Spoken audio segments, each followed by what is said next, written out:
Hi, families and readers. Today I want to read one of my favorite books with you, which is titled Stand Tall, Molly Lou Melon. And this book is written by Patty Lovell and illustrated by David Catrow. You look at the front, you can see that there is a girl on the cover. You can see that it looks like she's outside. I think this is a shadow. And then when we look at the back, it says, be yourself, like Molly Lou Melon.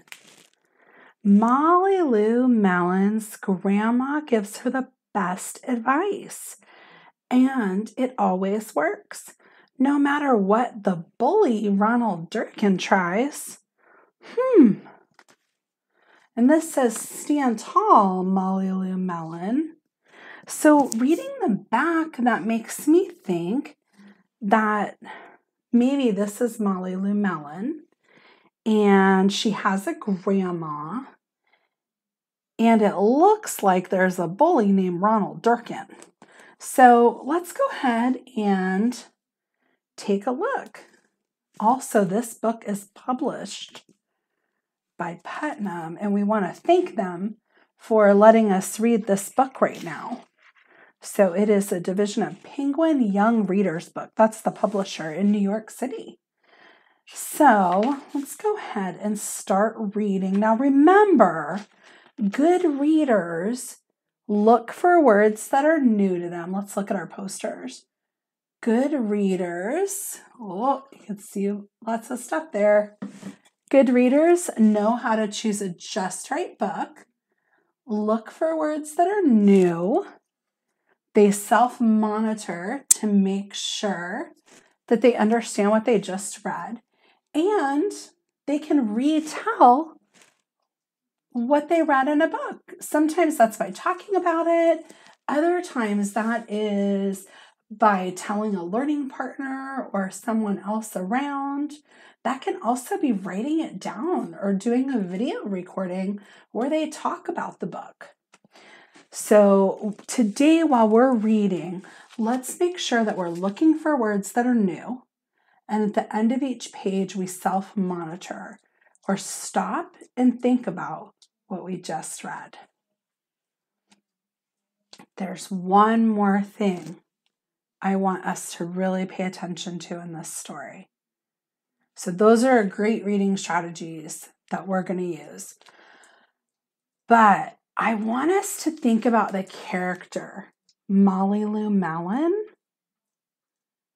And I want us to think about how she changes from the beginning of the story to the end of the story.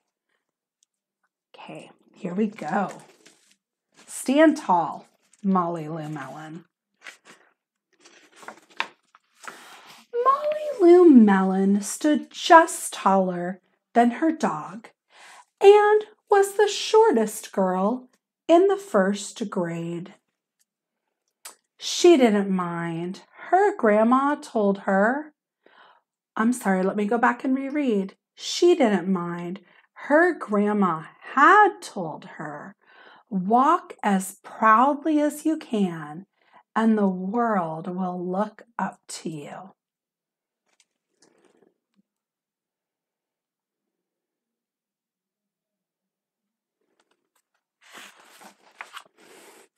So she did.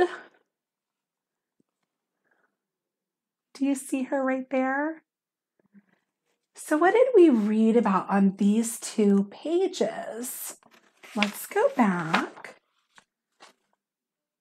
Molly Lou Melon is a first grader. She's the shortest girl in first grade, which means she probably gets the best hiding places when she plays hide and go seek with her family. And her grandma told her if she walks proudly, the world will look up to her. Look up to her. So she did. And there she is, walking proudly on the railing of the stairs. You see the animals, and this looks like it could be maybe a friend or her grandma. Molly Lou Melon had buck teeth that stuck out so far she could stack pennies on them. She didn't mind. Her grandma had told her, smile big, and the world will smile right alongside you. So there she is. You see her teeth there? Okay, so on that page, we read that Molly Lou Melon has really big teeth, so big she can stack pennies on them. But her grandma told her, keep smiling and the world will smile with you. So she did.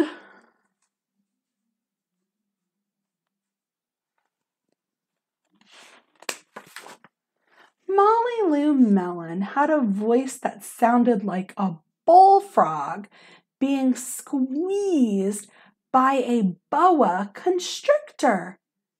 She didn't mind. Her grandma had told her, sing out clear and loud, and the world will sing.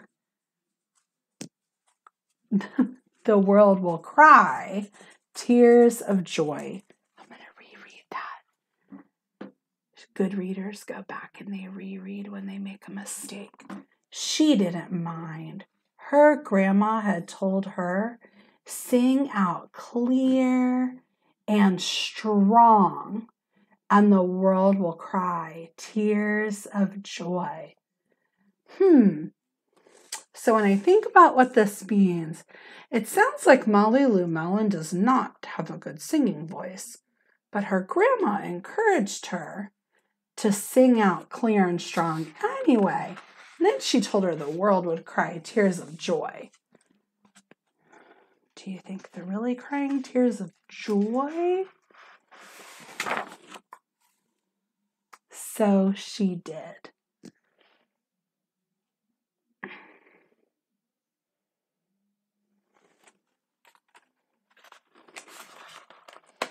The animals and the insects seem to be enjoying her singing.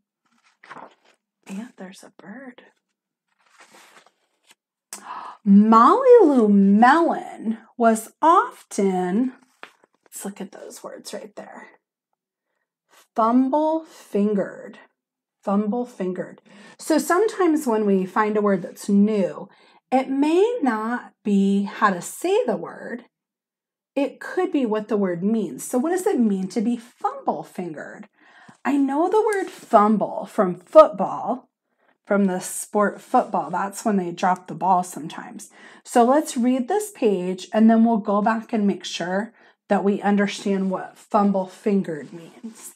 So here we go. Let's look at the illustration to help us. Molly Lou Melon was often fumble-fingered. She didn't mind. Her grandma had told her, believe in yourself and the world will believe in you too. So what's happening there? Looks like some dishes broke.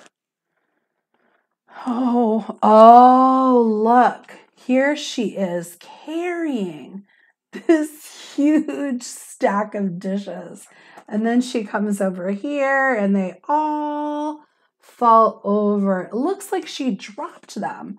So maybe fumble-fingered means that you don't hold on to something well.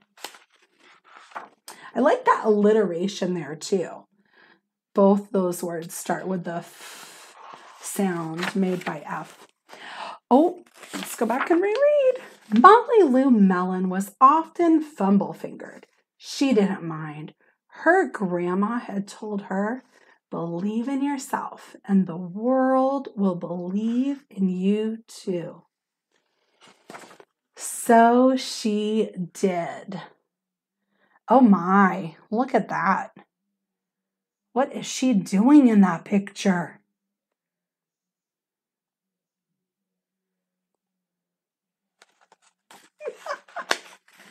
she doesn't look very fumble-fingered in that picture. Then Molly Lou Melon moved to a new town. She had to say goodbye to her grandma and all of her friends. Oh, look, there's her friend there.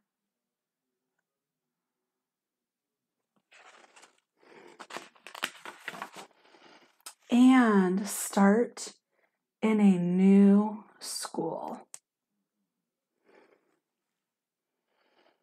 Oh, so on those 2 pages, we learned that she had to move, and she's waving to her friend.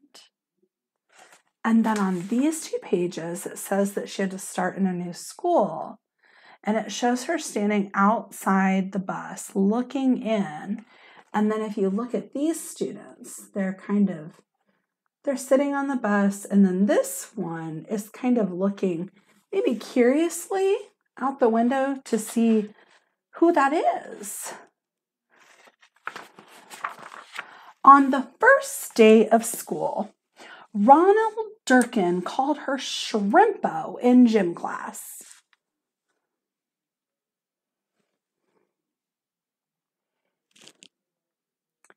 When the game started, Molly Lou Melon caught the football, ran under the legs of Ronald Durkin, and scored a touchdown. All the children thought, wow, she's good. And Ronald Durkin felt very foolish. Okay, so let's see on this page. Ronald Durkin called her a name, but she grabbed the football, caught the football. She ran under his legs. The other children were very impressed. And then the author tells us that Ronald felt foolish. So it looks like she's kind of doing what her grandma said. On the second day of school, Ronald Durkin called her Bucky-Tooth Beaver. Molly Lou Melon took out her pennies, stacked 10 high on her teeth, and smiled as big as day.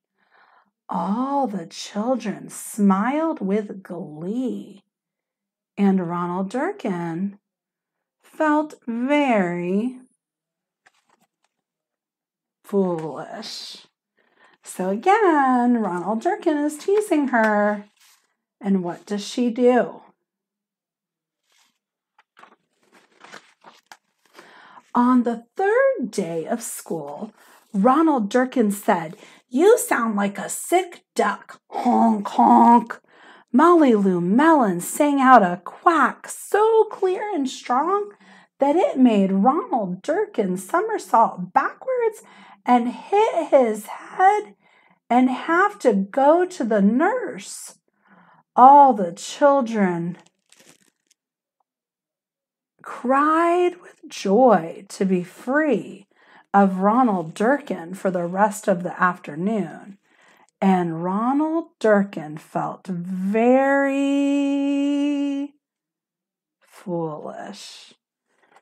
So on this page, he was teasing her again.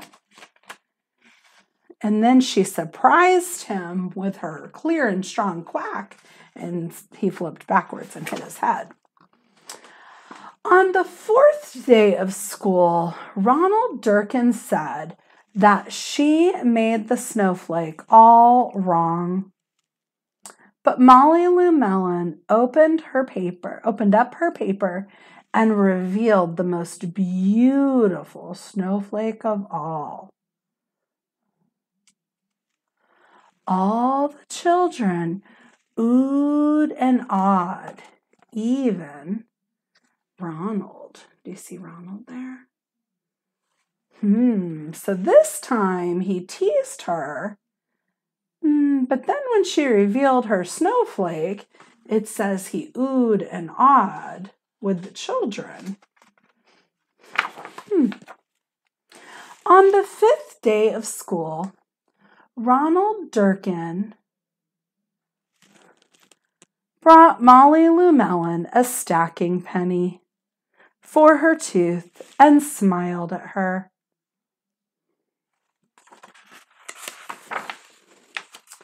That night, Molly Lou Melon took out a pencil and paper and wrote a letter to her grandma. Dear Grandma, I wanted to let you know that everything you told me was exactly right. Love, Molly Lou Melon. So, what behaviors did we do as we read the story? Did we stop and think about what we read on each page to make sure that we understood it? We did.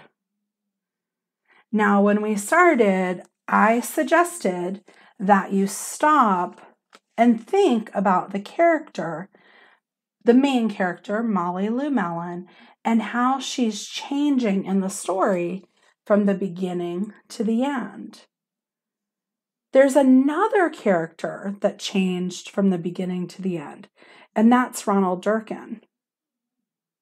So I want you to think about that. I'm also going to do a second recording of the story where we go through and read it without discussing it until the end. Then we'll talk about the characters and how they change. Happy reading. See you next time. Mrs. Case, happy teacher.